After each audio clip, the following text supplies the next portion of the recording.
요한계시록 21장 1절부터 8절은 새 하늘과 새 땅에 대한 말씀이 기록되어 있습니다. 이 새 하늘과 새 땅을 한자어로 바꾸면 무엇이죠? 네, 신천지입니다.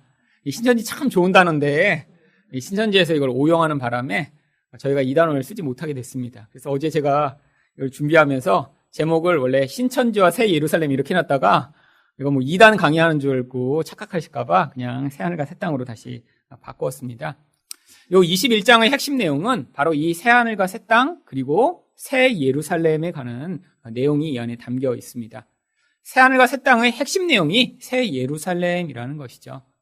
오늘 본문을 보시면 알겠지만 이 새 예루살렘이 무엇인가 이제 우리가 이전에 너무 잘못 알고 있었기 때문에 그 선입견으로 성경을 보다가 또 지금도 많은 사람이 이 새 예루살렘이 앞으로 이제 이루어질 그런 천국이라고 많이들 생각을 합니다. 그래서 새 예루살렘 성에 갔다 왔다는 그런 사람들도 많이 있습니다. 그분들이 갔다 온 곳, 성경이 얘기하는 곳 아니고 다른 데 갔다 오셨으니까 절대 믿으시면 안 되고요. 여기 있는 이 새 예루살렘은 바로 우리들을 이야기하는 것입니다. 나중에 어디 가는 게 아니라요. 우리가 그런 존재로 변화될 약속이 이 안에 상징적인 언어로 기록이 되어 있는 것이죠. 그런데 지금 요 1절부터 8절을 저희가 같이 읽으셨는데 읽고 나시니까 구약의 어떤 책이 이렇게 떠오르시지 않으세요? 네, 아무도 안 떠오르시죠? 네. 사실 1절부터 8절의 모든 절이 구약의 어떤 책의 구절을 그대로 다 갖고 온 것입니다. 특별히 어떤 책일까요? 네, 이사야 말씀이 절절마다 다 담겨 있습니다. 요한이 이렇게 새로운 거를 보고 새로운 이야기를 한 게 아니라 이미 구약 성경에 하나님이 약속하신 것이 이제 이런 방식으로 실현되고 완성된다는 것을 그 구약의 언어들을 그대로 가지고 와서 다시 지금 묘사해 주고 있는 거예요. 무슨 얘기입니까? 약속이 돼 있고 예수 그리스도로 말미암아 지금 실현되고 있고 그리고 그 완성까지도 하나님이 계획해 놓으신 대로 모든 일이 이루어진다라고 하는 거죠. 여러분 이게 예수 믿는 사람이 그래서 뭘 가질 수 있냐면 아까 말씀드린 평안을 가질 수 있는 거예요. 어떤 평안이요? 우리 하나님이 이런 능력이 있으신 분이시라니까요. 세상에서 어떤 사람도 자기 마음대로 세상을 이렇게 조절할 수 있는 사람이 없습니다. 여러분 아주 멀쩡하게 세상을 통치할 것처럼 능력을 발휘하던 사람도 자기가 생명의 위협을 받고 자기가 통제할 수 없는 상황이 벌어지고 나면 금방 몰락하는 경우가 얼마나 많은데요. 옛날에 세상을 지배한다고 했던 많은 위인들 다 지금 어디 있나요? 근데 하나님은 그렇지 않으시다는 거예요. 예전에 계획하신 대로 지금 예수 그리스도로 그 하나님이 계획하신 것을 이루어 가시면서 성령으로 지금 완성하고 계시는 중이에요. 근데 지금 여기 보이듯이 그 끝까지도 지금 하나님이 계획한 대로 지금 반드시 돼서 그런 결론까지도 미리 선포해 주신 거예요. 그걸 믿으면 지금 우리 삶에 벌어지는 어떠한 일, 심지어 죽음과 모든 두렵게 하는 일도 우리가 떨고 불안해할 필요 없이 하나님이 이대로 하실 거구나라는 사실을 믿고 나아갈 수 있는 것입니다. 그 첫 번째 약속이 1절 상반절에 이렇게 기록되어 있습니다. 같이 한번 다시 읽어보죠. 시작. 또 내가 새 하늘과 새 땅을 보니 처음 하늘과 처음 땅이 없어졌고. 자, 이 말씀이 이사야의 어디에 있는 말씀일까요? 이사야에 이제 두 군데 똑같이 나오는데 그 중에 65장 17절 같이 한번 읽어보겠습니다. 시작. 보라, 내가 새 하늘과 새 땅을 창조하나니 이전 것은 기억되거나 마음에 생각나지 아니할 것이라. 여기 말고도 또 이사야 66장 22절에도 똑같은 구절이 나옵니다. 새 하늘과 새 땅을 하나님이 완성하신대요. 왜죠? 지금의 이 하늘과 땅은 다 망가지고 오염되고 문제가 많으니까요. 그러면 이렇게 망가지고 문제가 많은 것을 하나님이 싹 없애버리시고 새로운 것을 만드시는 것인가요? 아닙니다. 하나님이 망가진 것 같고 부족한 것 같은데 우리를 새롭게 하시며 이 세상도 새롭게 하실 거예요. 여러분 없애뜨리고 완전히 새로운 창조를 시작하시는 게 아니에요. 근데 왜 그렇게 하실까요? 바로 이전에 있던 첫 창조를 하나님이 다 없애버리시고 우리도 다 없애버리시면 하나님의 첫 창조가 불완전하게 시작되었음을 반증하는 것이기 때문이에요. 원래 우리는 온전하게 만들어졌고요. 이 세상도 온전하게 만들어져서 하나님 보시기에 좋았더라라고 성경이 이야기한 것입니다. 근데 그게 죄로 말미암아 지금 문제가 생긴 거예요. 근데 우리 하나님은 어떻게 하신다고요? 하나님의 능력으로 새롭게 되도록 개입하셔서 새롭게 바꿔주신다고요. 그래서 여기 나와 있는 새 하늘과 새 땅이라고 할 때 이 새라고 하는 단어가 헬라어로는 카이노스라고 하는 단어를 씁니다. 이 단어가 무슨 뜻이냐면 질적으로 새로워지는 것을 의미해요. 그래서 좀 문제가 있는데 예를 들면 너무 낡았어요. 그래갖고 뭐 도자기 장인한테 이거 컵을 보내서 자 이거 좀 고쳐주세요. 그래갖고 이거를 그대로 새롭게 바꿔줘서 뭐 리폼이라는 단어를 쓰죠 요즘은. 그래서 가구도 리폼 하잖아요. 집에 쓰던 가구 리폼 보내면 뭐 천도 바꿔주고 그래서 바꿔오듯이 새롭게 바꿔주신다는 거예요. 그런데 물건이 완전히 새로워져서 시간적으로 이전에 없던 것이 생기는 것은 원래 헬라어로 네오스라고 하는 다른 단어를 씁니다. 여기서는 그래서 새 하늘과 새 땅이라고 할 때 이 새가 질적으로 새로워지는 것을 의미하기 때문에 바로 첫 창조와 첫 창조의 부산물인 우리들을 하나님이 새롭게 하셔서 우리 하나님이 온전케 하심을 여기에 기록하고 있는 것이죠. 그래서 로마서 8장 21절 말씀에 무슨 구절이 있냐면 같이 한번 읽어보겠습니다. 시작. 그 바라는 것은 피조물도 썩어짐의 종노릇한 데서 해방되어 하나님의 자녀의 영광의 자유에 이르는 것이라. 모든 피조물도 뭘 기대하고 있냐면 이렇게 영광스럽게 변화될 것을 지금 피조물들이 기대하고 있대요. 이게 뭐예요? 바로 이 피조물도 다 없애는 게 아니라 나중에 그날이 됐으면 좋겠다. 하나님 나라가 임했으면 좋겠다. 왜? 인간이 지은 죄 때문에 이 온 만물도 지금 다 고통하고 있거든요. 여러분 지금 매일매일 많은 생명체가 사라지고 있습니다. 지구에서. 지난 100년 전에 존재하던 식물, 동물 중에 지금 없어진 종이 수십만 종이죠. 왜 없어졌죠? 인간 때문에 다 없어졌어요. 인간 때문에. 근데 하나님이 이 인간의 탐욕과 죄악으로 말미암아 나타나는 이 모든 피조계를 다시 회복시키실 것을 지금 약속하고 계신 것이죠. 근데 심지어는 이런 피조물만이 아니라 우리들도 새롭게 하실 것을 빌립보서 3장 21절에 이렇게 기록합니다. 같이 한번 읽어보겠습니다. 시작. 우리 낮은 몸을 자기 영광의 몸의 형체와 같이 변하게 하시리라. 우리도 어떻게 하신다고요? 바꿔주신다고요. 그게 바로 우리 안에 있는 소망입니다. 우리도 하나님이 새롭게 해주시고 온전하게 해주셔서 그 영광스러운 모습을 가지게 해주시는 거죠. 근데 그런 새로운 세상에 없는 게 있습니다. 1절 하반절입니다. 뭐가 없나요? 바다도 다시 있지 않더라. 바다가 없대요. 여러분 여기 바다 좋아하시는 분은 어떻게 하죠? 여러분 요한계시록에 보면 유리 바다가 있다라고 또 이야기합니다. 근데 여기 또 바다가 없다는 걸 뭘 얘기하는 거죠? 바로 바다는 요한계시록에서 마귀와 악의 세력이 하나님 백성을 위협하는 영향력으로 미치는 것을 바다라고 이야기하기 때문이에요. 하나님 나라에는 이런 악한 영향력이 이제 다시는 없다는 것입니다. 제자들이 갈릴리 바다를 건너갈 때 그 바다를 요동케 해서 예수님이 바람과 바다야 잔잔하라가 외치셨던 그렇게 위협하는 세력이 이제는 없다는 거예요. 왜? 하나님이 완전히 통치하시니까요. 그래서 요한계시록에 바다가 어떤 의미로 나오는지 계시록 13장 1절 말씀을 한번 같이 읽어보겠습니다. 시작.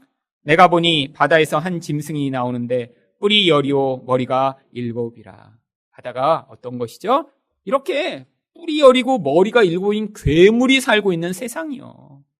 마귀가 영향 미치는 세상이요. 그래서 이 세상 속에서 하나님이 우리를 구원해 주신다는 것이고요. 나중에 이루어질 하나님 나라에는 그런 요동하는 일이 전혀 없다. 왜? 마귀도 이미 불못에 다 들어갔으니까요. 자, 2절 말씀 그러면 보겠습니다. 2절 같이 한번 읽어보죠. 시작. 또 내가 보매 거룩한 성 새 예루살렘이 하나님께로부터 하늘에서 내려오니 그 준비한 것이 신부가 남편을 위하여 단장한 것 같더라. 자, 새 예루살렘이 하늘에서 내려온대요. 그래서 이것을 많은 사람들이 나중에 천국이라고 생각을 하는 것입니다. 천국이 아닙니다. 이것도 구약의 이사야서에 있는 구절을 그대로 가져와서 재구성한 거예요. 이사야 52장 1절 말씀을 같이 읽어보겠습니다. 시작. 시온이여 깰지어다 깰지어다 내 힘을 낼지어다 거룩한 성 예루살렘이여 내 아름다운 옷을 입을지어다. 구약의 예루살렘은 하나님을 반역하는 자들로 하나님의 심판을 받게 됩니다. 근데 하나님이 그들을 아름다운 자라고 얘기하세요. 그리고 나중에 하나님의 신부처럼 내가 단장해 줄 것이다 라고 약속하세요. 여기 나오잖아요. 하늘에서 새 예루살렘이 내려오는데 뭐 같아요? 신부가 남편을 위해 단장한 듯이 단장하라고 그 예루살렘에 내려온대요. 그 예루살렘이 그래서 무엇이라고 이야기하냐면 바로 제가 오늘은 8절까지만 볼 텐데 8절이 끝나고 9절에 그 예루살렘을 이렇게 얘기합니다. 9절 말씀 같이 읽어보겠습니다. 10절까지 시작. 이리 오라 내가 신부 곧 어린 양의 아내를 내게 보이리라 하고 하나님께로부터 하늘에서 내려오는 거룩한 성 예루살렘을 보이니. 예수 그리스도의 신부가 하늘에서 내려오는 새 예루살렘이라고 여기 써 있지 않아요. 그러면 예수님의 신부가 누구예요? 바로 우리가 예수님의 신부라는 것입니다. 우리가 이 땅에서 뭐 한다고요? 신부 준비하는 거죠. 여러분, 바로 신부 준비해야지만 결혼식 날 가장 아름다운 모습을 보일 수 있습니다. 그래서 신부 준비하려면 어떻게 돼요? 살도 빼고 평소에 피부 관리 안 하던 분은 미용실 다니면서 피부도 관리하고요. 그리고 또 옷도 예쁜 거 입고요. 그래서 신부 준비를 다 하고 나면 그 다음에 가장 아름다운 모습, 왜? 사진을 찍어야 되니까. 그래서 가장 아름다운 모습 그날 보이고 나서 이제 먹고 싶은 거 그 다음 먹고 살도 찌고 하셔도 돼요. 근데 우리도 지금 이 땅에서 뭐 하냐면 다이어트 지금 중이신 거예요. 무슨 다이어트요?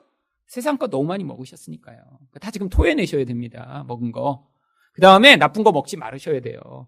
그리고 하지 말라는 거 하지 말고 지금 예쁘게 관리 받으셔야 돼요. 그래서 가장 거룩하고 아름다운 모습으로 준비됐을 때 우리가 함께 그리스도와 연합하게 되는 것입니다. 그게 바로 결혼의 신비라고 하는 거예요. 여러분, 이 땅에서 우리가 살아가고 있는 이 결혼은 이 하나님과 그 하나님 백성의 연합을 위한 모형인 거예요. 여러분, 그래서 천국에 가서는 지금 그 부부가 그대로 나중에 똑같이 결혼해서 사는 거 아닙니다. 아무리 남편이 좋으셔도 거기 가서는 남편과만 사는 게 아니니까 모든 사람과 그렇게 좋은 남편처럼 사는 거예요. 아내가 너무 좋아요. 그래서 괜찮아요. 거기선 그 아내랑 누린 그 친밀감으로 모두 사는 거예요. 여기서 남편과 아내와 관계가 나쁜 분은 더 좋죠. 그러면 이제 여기서 힘들었는데 거기서도 계속 천국에 갔는데 그래도 예수는 같이 믿었어. 관계 안 좋고 예수 믿을 수 있잖아요. 근데 생각해 보세요. 여기서 지금 40년 살면서 정말 하나님 맨날 울었어. 남편 때문에. 근데 천국에 가서는 영원히 그 남편이랑 만약에 집에 갇혀 있다고 생각해 보세요. 그럼 거기가 지옥일 거 아니에요. 안 그런다는 거예요. 가서 모두가 서로 그런 연합으로 같이 영원히 살게 되는 거예요. 그래서 천국이죠. 그러니까 여기서의 결혼 관계도 그 하나님 나라에서 살아갈 것을 준비하는 과정인 것입니다.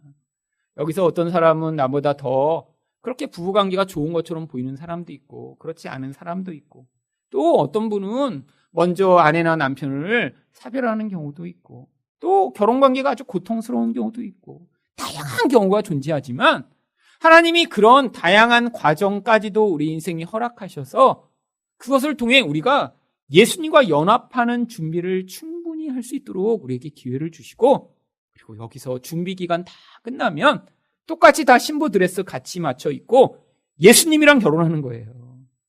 여러분 여기 있는 남자분도 다 예수님 신부가 돼서 같이 결혼해 영원히 살게 되는 것입니다. 우리가 새 예루살렘입니다.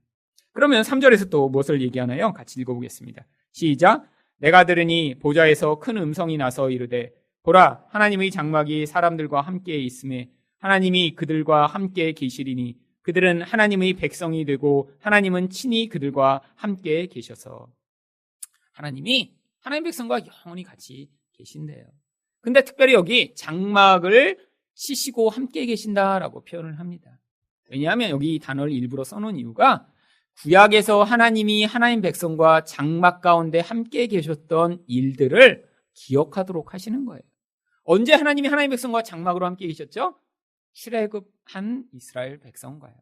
그래서 레위기 26장 11절과 12절 말씀을 읽어보겠습니다. 시작. 내가 내 장막을 너희 중에 세우리니 내 마음이 너희를 싫어하지 아니할 것이며 나는 너희 중에 행하여 너희 하나님이 되고 너희는 내 백성이 될 것이니라. 여러분 이렇게 어떤 강력한 능력을 갖고 정말 인격적으로도 완벽하고 정말 모든 면에서 완전한 존재가 있다면 그 존재랑 이렇게 가까이 하는 것은 너무나 큰 행운이며 축복입니다. 여러분 대통령만 돼도 얼마나 그 대통령과 가까이에서 뭔가를 해보려고 사람들이 막 몸부림치는데요. 아니 대통령이 아니라 동네 뭐 그냥 반장만 해도 그냥 거기 가서 이렇게 아유 반장님 모르고 하잖아요. 뭐 반장 통장만 해도 그냥 대통령 정도만 돼도 그분이 인격이 온전한지는 몰라요. 그런데도 사람들이 다 달라붙어서 왜? 그 큰 힘에 대한 동경이 있는 거죠. 우리 하나님은 어떤 분이세요? 만왕의 왕이며 만주의 주가 되시는 분이세요. 세상에 가장 훌륭한 모든 그런 사람들을 가운데 있는 그 모든 사람을 합쳐도 우리 하나님의 발톱에 때만도 못합니다. 그 하나님과 어떻게 된다고요? 하나님이 영원히 같이 해주시겠다고요. 우리에게 부족함이 없는 거예요. 모든 만족과 충만함이 그 자리에 기다리고 있는 거예요. 그 하나님이 우리랑 함께 하시겠다고, 우리를 싫어하시지 않겠다고 약속하고 계신 것이죠. 얼마나 축복입니까? 그 자리로 기대하고 우리는 지금 이 땅에서 살아가는 거예요. 그런데 이렇게 장막으로 하나님이 함께 하시다라고 하는 이 단어가 아주 특별한 의미가 있습니다. 원래 이 단어가 이제 스케노라고 하는 단어를 써요. 그래서 이제 구약의 이 장막이라는 단어, 영어로는 태버너클이라고 부르거든요. 이 하나님의 임재가 있는 이 장막, 그 태버너클을 이제 스케네라고 하는 헬라어를 씁니다. 근데 헬라어로 이 단어가 바로 언제 또 사용되냐면 예수님이 이 땅에 오셨을 때 똑같은 단어가 사용됩니다. 요한복음 1장 14절을 한번 읽어보죠. 같이 읽겠습니다. 시작. 말씀이 육신이 되어 우리 가운데 거하심에, 여기 거하다가 바로 구약에서 하나님이 장막으로 함께 하셨다라는 단어와 똑같은 단어예요. 구약에서는 장막으로 계셨는데 이젠 예수님으로 오셨다는 거예요. 근데 그 예수님으로 오셔서 하나님 백성과 함께 하셨던 그 하나님이 지금은 우리와 어떻게 함께 하고 계신가요? 성령으로 지금 우리와 함께 하고 계신 것입니다. 근데 지금 성령으로 함께 하신 하나님이 눈에 잘 안 보여서 우리가 자꾸 낙심될 때 있죠. 여러분, 하나님이 여러분과 지금 같이 계시다고 늘 느껴지세요? 여러분, 그게 안 돼서 자꾸 힘든 것입니다. 여러분 아시잖아요? 하나님 힘이 세신 거 다 아시죠? 우리 하나님 능력도 많고 하나님이 정말 나를 잘해주시고 나에게 축복해 주신다는 것도 아십니다. 근데 그 아는 거랑 그 하나님이 나랑 함께 하신다는 걸 믿는 거랑은 틀린 거예요. 여러분 알아요. 우리 다 알잖아요. 뭐 빌 게이츠 돈 많은 거 우리 다 압니다. 근데 그게 우리랑 무슨 관계가 있죠? 아무 관계가 없죠. 하나님도 마치 이렇게 믿는 거예요. 우리 하나님 힘도 세고 모든 거 하실 수 있는데 나에게는 별 관심이 없는 것 같아. 나와 안 함께 하셔. 그러니까 지금 불안하고 요동하고 힘든 건데 그 하나님이 지금 어떻게 함께 하신다고요? 성령으로 우리와 지금 계속 함께 하고 계십니다. 그럼 우리 삶에서 내가 원하는 일이 이루어지지 않고 나에게 힘든 일이 닥치는 것까지도 그 하나님의 계획과 함께 하신 가운데 목적이 있어서 주어지고 있다는 거예요. 어떤 목적이요? 신부 준비하는 거죠. 여러분, 그래서 제가 자꾸 말씀드리는 거예요. 여러분, 지금 결혼하려고 하는 신부는 그 목표 날짜가 있고 D-Day가 다가오기 때문에 정말 열심히 준비를 합니다. 근데 만약에 여러분이 이걸 모르세요. 여러분이 지금 신부 준비한다는 걸 모르세요. 근데 자꾸 밥을 안 줘, 누가. 그래서 막 나 뭐 배고파서 막 먹으려는데 막 밥을 못 먹게 해, 누가. 보이지 않는 손이 막 이렇게 먹으려고 하면 쏙 뺏어가고 막. 그러면 여러분 얼마나 화나시겠어요. 뭐야, 이거. 여러분 지금 만약에 예수를 믿는데 여러분이 신부 준비 안 하고 지금 왜 지금 내가 이렇게 살고 있는지 모를 때 이런 현상이 발생하는 거예요. 돈 주세요, 돈. 그래갖고 돈이 보인다. 그래갖고 돈을 딱 잡았는데 그냥 없어져 버려. 여러분 신부 준비하기에 제일 필요한 게 뭐죠? 돈 붙잡는 게 아니라 예수 손 붙잡아야 돼요. 신부가 맨날 돈이나 붙잡고 있으면 어떡해? 예수 손 붙잡아야지. 신랑 손을 붙잡아야지. 그래서 지금 신랑이 신부 준비해서 그거 뺏어간 거예요. 여러분 지금 신부 준비하니까 뭐 하셔야 돼요? 신랑 손 꼭 붙잡는 거 자꾸 연습하셔야 돼요. 그래서 여러분이 내게 없어진 것, 내가 먹고 싶은데 못 먹은 것, 이거 다 준비 중이구나 이렇게 생각하시면 버티기가 훨씬 쉽습니다. 그게 아니라 이 교회는 그 하나님만으로 살아가는 분들이 오셔서 하나님 나라를 여기서 우리가 잠깐 맛볼 때 세상에서 그 나라를 맛보지 못한 많은 사람들에게 생명을 공급할 수 있는 그런 요셉의 창고처럼 준비되는 거죠. 기근이 반드시 옵니다. 여러분 요셉도요 총리가 됐을 때 풍년이 먼저 왔어요. 근데 풍년이 충분히 오고 나서 그 다음 기근이 닥쳤는데 요셉 외에는 아무도 준비하지 않았죠. 지금도 마찬가지입니다. 아직까지 교회가 이렇게 다 멀쩡한 것 같죠? 아니에요. 반드시 기근이 올 거예요.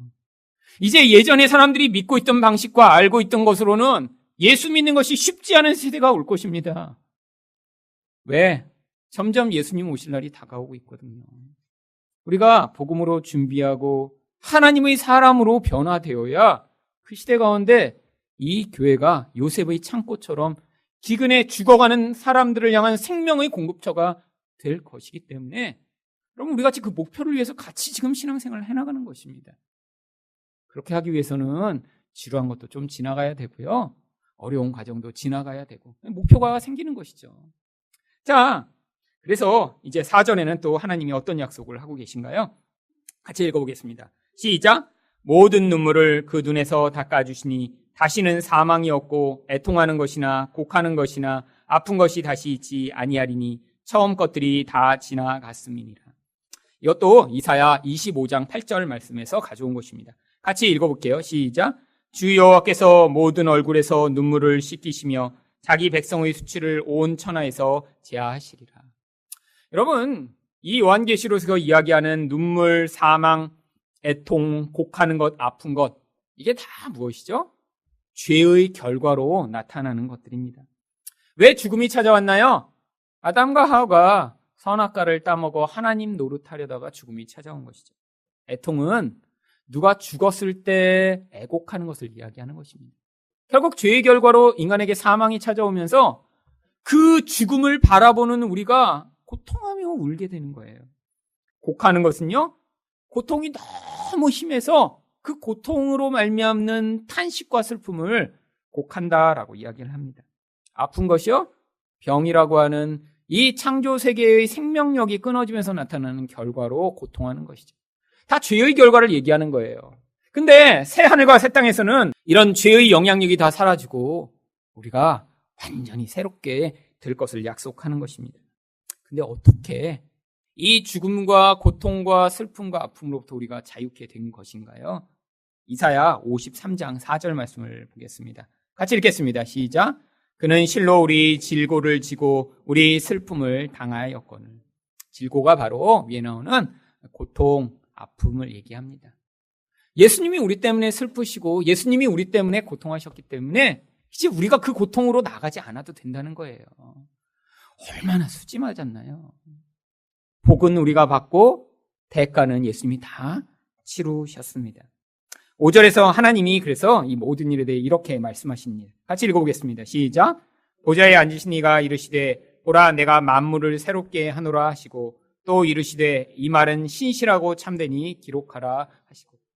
요한계시록에서 하나님이 직접 말씀하신 것은 2절이랑 요한계시록 1장 8절 2절밖에 없습니다. 하나님이 1장 8절에서는 뭐라고 말씀하셨냐면 같이 한번 읽어보겠습니다. 시작! 주 하나님이 이르시되 나는 알파와 오메가라 이제도 있고 전에도 있었고 장차 올 자요 전능한 자라 하시더라. 왜 이 두 가지만 하나님이 말씀하셨을까요? 그만큼 중요하니까 말씀하시죠. 이 요한계시록 21장 5절에서는 만물을 새롭게 하실 것이다 라고 하나님 말씀하신 대로 온 세상이 새롭게 될 것이 반드시 하나님이 약속하신다는 거예요. 그리고 요한계시록 1장 8절에서 뭐라고 하셨어요? 나는 알파와 오메가다. 알파 오메가가 헬라어의 첫자와 끝자거든요. 이 역사의 주관자가 하나님이시라는 거예요. 하나님이 계획하신 대로 시작됐고 하나님이 계획하신 대로 종결된 그 모든 과정을 하나님이 주관하시는 분이시다를 나는 처음이요 끝이다. 알파와 오메가다라고 이야기를 하고 계신 거죠.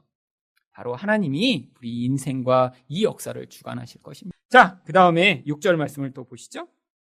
똑같은 말씀이 여기 또 나옵니다. 같이 읽어보겠습니다. 시작! 또 내게 말씀하시되 이루었도다. 나는 알파와 오메가요 처음이라 마지막이라. 내가 생명수 샘물을 목마른 자에게 값없이 주리니. 하나님이 시작과 끝을 다 마무리하시는데 특별히 뭘 주신대요? 생명수 샘물을 주세요. 근데 누구한테 주세요? 목마른 자들에게요. 여러분, 그래서 여기에 여러분들이 바로 목마른 자들이신 거예요. 하나님이 여러분의 인생 가운데 목마름을 허락하셨던 거예요. 여러분, 목마름이 없었으면 예수 믿을 수 있었을까요? 목마름이 없었으면 여러분들이 이것에 계속 이렇게 남아 계실 수 있었을까요?